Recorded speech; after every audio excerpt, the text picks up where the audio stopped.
బీజేపీలో ఉండి మీరు తుపాకుల గురించి నక్సలైట్ల గురించి మాట్లాడారు. ఉద్యోగం లేనప్పుడు ఇంకేమంటే తప్పుడు బ్రో. మళ్ళీ అదే బీజేపీ అంటే నేను బీజేపీ శాసనసభ్యుని అడుగుతున్నాను. ఈ దేశం ఐక్యతగా ఉండాలా, రాష్ట్రం ఐక్యతగా ఉండాలా, పేద ప్రజలకు సంక్షేమ కార్యక్రమాలు చేరాలా. పేదలంటే కొడంగల్ పేదలు, ఖమ్మం అసెంబ్లీలో కమ్యూనిస్టులు మాట్లాడినట్టు నక్సలైట్లు ఉద్యమాలు ఈ రకంగా మాట్లాడుతుంటే మీకు సెట్ నేను అనేది సెట్టింగ్ ఫిట్టింగ్ వేరే అండి. ఐడియాలజీ కదా అది, నాట్ ఐడియాలజీ. నేను చెప్పదలుచుకున్నది ఏంటంటే అట్లాంటి ఇప్పుడు బీజేపీ కూడా అదే కోరుకుంటుంది, మా యువకులు ఎన్కౌంటర్లలో చావద్దు, అందుకోసం ఈ మావోయిస్టులు మళ్ళీ అసాంఘిక శక్తులు ఎంటర్ అవుతాయనే బీజేపీ ఇప్పుడు దేశ ఐక్యతకు ప్రమాదం. అది ఇప్పుడు మనకు తెలిసి తెలియని పిల్లలు ఉద్యోగాలు లేక నిస్రువలో ఇట్లాంటి బాట పట్టినాకు అందులో అంతర్జాతీయ కుట్రలు శక్తులు అన్ని ఇన్వాల్వ్ అవుతాయి.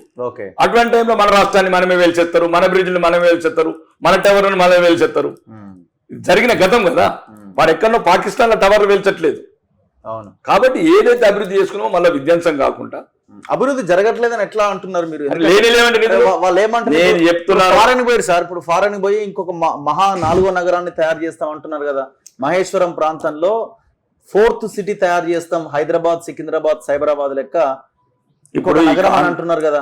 ఈ కాంగ్రెస్ ప్రభుత్వము ముఖ్యంగా ఇప్పుడున్న ఇక్కడ తెలంగాణలో ఉన్న కాంగ్రెస్ పార్టీ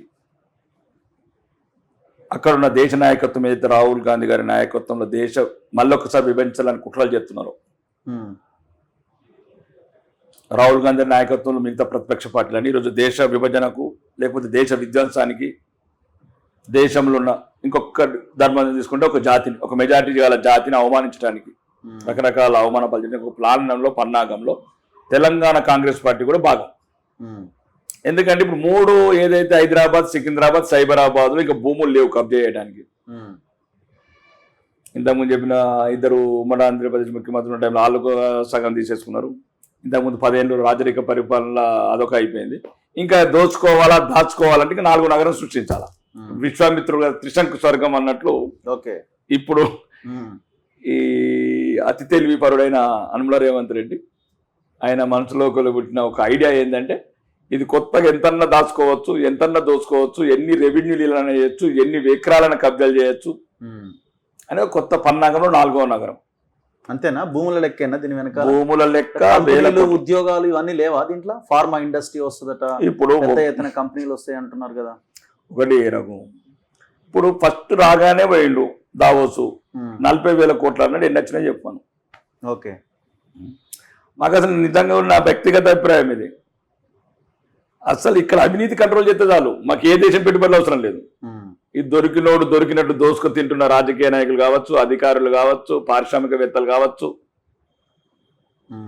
సంఘ విద్రోహులు కావచ్చు, వీళ్ళందరూ ఏదైతే మా పేద ప్రజలది మా లక్షల కోట్ల బడ్జెట్, ట్యాక్సులు ఇవన్నీ రకరకాల ఏవైతే జిఎస్టీలు ఎగ్గొట్టడం ఇవన్నీ మేము కాపాడుకుంటే చిన్న ఉదాహరణ చెప్తాను మీకు.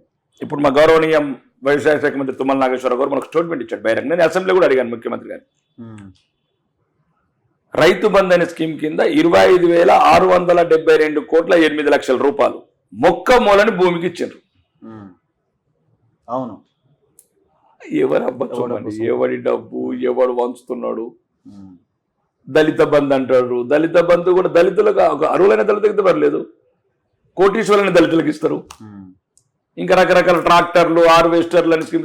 నేను ఉదాహరణ చెప్తున్నాను. నా నియోజకవర్గంలో వచ్చి మొత్తం అందరూ ఎంక్వైరీ చేయండి, ఇన్వెస్టిగేషన్ చేయండి. ఇప్పుడు ప్రస్తుత ప్రభుత్వం కూడా దమ్ముంటే అన్ని రికవరీ చేయండి.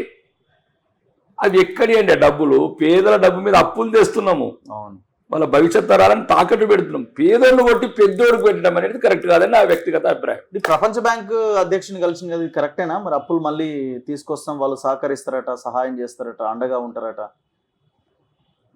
ఈ ఈక్వేషన్ మీకు ఎట్లా? నేను మొన్న చెప్పాను నిండు అసెంబ్లీలో, మా నాన్న పుట్టాడు 4 ఎకరాలు అమ్మాడు, నేను పుట్టాను 2 ఎకరాలు అమ్మాను, నా కొడుకు పుట్టాడు ఉన్నది అమ్ముతాడు. ఇప్పుడు ఇంతకుముందు 7 లక్షల కోట్లు చేసిపోయాడు. ఇప్పుడు ఇతను వచ్చే ఇప్పటికే 50,000 60,000 కోట్లు అప్పయింది. ఇతను ఒక 15 లక్షల కోట్లు చేస్తాడు. ఇంకా నాకు తెలిసి 100% రేవంత్ రెడ్డి గారి దగ్గర పగ్గాలుంటే మాత్రం రాష్ట్రాన్ని అప్పుల కుప్ప మొత్తానికి చేసిపోతాడు. ఎటువంటి అభివృద్ధి ఉండదు, అవినీతి తప్ప అభివృద్ధి అనే మాటనే ఉండదు తెలంగాణ. మూసీ సుందరీకరణ 1,50,000 కోట్లు ఇదంతా అంటే ఇప్పుడు డెవలప్మెంట్ లో భాగంగా మీరు అంటే మీడియా రంగంలో చాలా సంవత్సరాల నుంచి ఉన్నారా? ఉన్నాను. ఇంతకుముందు ఒక సిరిసిల్ల యువరాజు ఉండే మాకు, కల్వకుంట్ల తారక రామారావు గారు. అప్పుడు ఫస్ట్ ఆయన ముఖ్యంగా యువరాజు గారు పట్టాభిషేకం చేయించుకున్నప్పుడు వాళ్ళ నాన్న రారాజుగా ఆయన యువరాజుగా పట్టాభిషేకం చేసుకున్నప్పుడు 5,600 కోట్లతో సుందరీకరణ చేస్తామన్నారు. 5,600 కోట్లు అంటే ఎలా అయితే ఇప్పుడు ఇదేంటి ప్రాణహిత ప్రాజెక్ట్ అప్పుడు వైఎస్ రాజశేఖర రెడ్డి ఉన్నప్పుడు 30,000 కోట్లతో ఎట్లయితే అనుకుంటే దాన్ని ఎట్లా తీసుకెళ్ళి 1,42,000 కోట్లకి ఎట్లా తీసుకెళ్లారో ఇప్పుడు దీనిలో ఒక పెద్ద కుట్ర దాగుంది. ఈ కాంగ్రెస్ ప్రభుత్వం కాంగ్రెస్ నాయకులు ఒక పెద్ద కుట్ర. సుమారు ఇది ఇప్పుడు 10,000 కోట్లతో అయ్యేది 1,50,000 కోట్లకు తీసుకెళ్తున్నారు ప్రాజెక్ట్. మళ్ళా మొత్తం నడ్డిరిసేస్తారు ఇక తెలంగాణ పేద ప్రజలది మొత్తానికి మొత్తం